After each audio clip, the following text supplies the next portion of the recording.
Voina chuan guitar lesson thar kan zir lenga voina kan zir tur chu dotin lein I thu nise ti hlan sakha perdan kan en don ni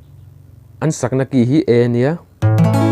mase beginner stana har saddo wangin hei heta bar chord ang reng khamo C sharp minor ti ang reng te F sharp minor te mana wangin ol samjok nan sin kan la don ni chuan sin kan la nga aniama G asanga F kan mangang chuan F hi a beginner stan pera har saddo china wangin tiang kan perdon ni iku jung chalin first fret second string ai metanga chuanin iku jung lain second fret third string a chuan iku jung te hianin heta fourth string third fret a chuan iku jung uin third fret a thau khan fifth string ai metang kha kha F ania hetlai wa bar ngai to lo tur khan ma ti khan F ania nga chuan minor hi pahni kan hmanga A minor E minor chuan kan strum dan tur chu down down up up down up ha kan mangang down down up up down up chuan a version in chord progression pakhat chau nei dona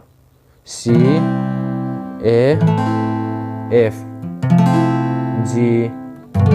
khami kha void ni kan tekwal don ni a hlai lak don khanin strum pot lawanga ilak nu strum don ni ti hian he khovela hian a khan si strum thladon ni chu he khovela hian down up up down up ti khan he khovela hian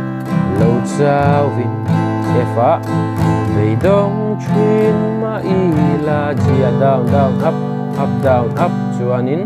angai puina kwal leang ila nang kakianga I Kasia kahoy kirle dolo chuan a chorus a hianin chord progression pakhat thaw nei lenga tinakal leang masabera chun E minor A minor F G chuan hemi kan repeat lenga a topa kan repeat na hianin G7 kan met don ni to bera hian G7 kan me dan tur chu iku jung chal khanin first fret a khan ashuite brai metanga chuan iku jung lain second fret fifth string a ku jung uin third fret sixth string ai metang kha chung ber chini strum thlanga aka G7 ania tinakal leang kalal pa ngai na chu shin mi tan hian al hu chuang nge she om po tuar do nila efa ki mit hu ji ni se down down up up down up kan tenga chuanin achang le lampa kan lu don a chi kan G7 a kha kan lu che don ni eng ki mit hu ni se she om po tuar do nila eng ki mit hu ni se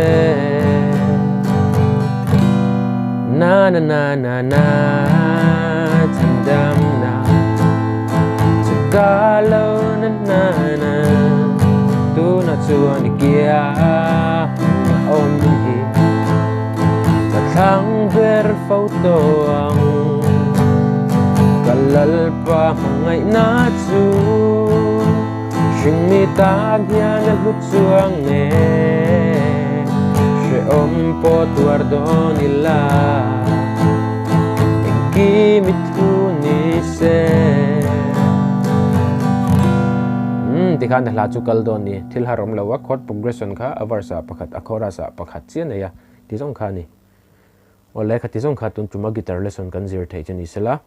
heka video chai tia hlawkpui nai lo nei ni chuan khongein min lo like in min lo subscribe be don nia chuan hlat poka request thei renga tizel kan tum don nia guitar lesson le peka kan in hula cheu don nia